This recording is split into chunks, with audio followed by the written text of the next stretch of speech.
বন্ধুরা, আজ কোনো কথা না বলেই লাইক ও কমেন্ট বক্সে লিখে ফেলুন ডিআরডিও জিন্দাবাদ, জয় হিন্দ।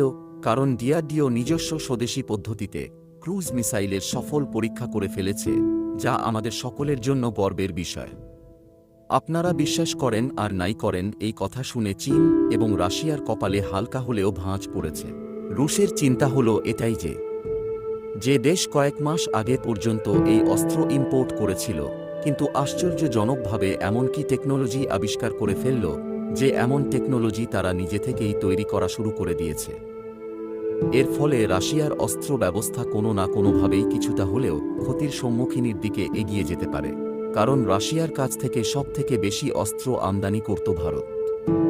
চ্যানেলে যদি নতুন হয়ে থাকেন তাহলে চ্যানেলটি লাইক করুন এবং সাবস্ক্রাইব করে দিন, কারণ এটি আপনাদের কাছে 5 সেকেন্ডের কাজ, কারণে এতে আমাদের অনেক বড়ই উপকার হবে।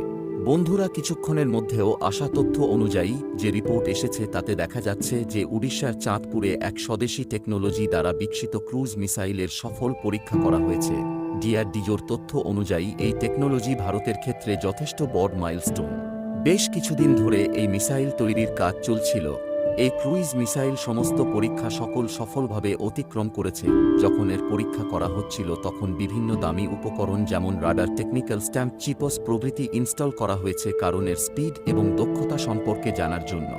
সমস্ত পরীক্ষার পর জানা যায় যে মিসাইলটি সবকিছু সুষ্ঠুভাবে সফল পরীক্ষা হয়েছে।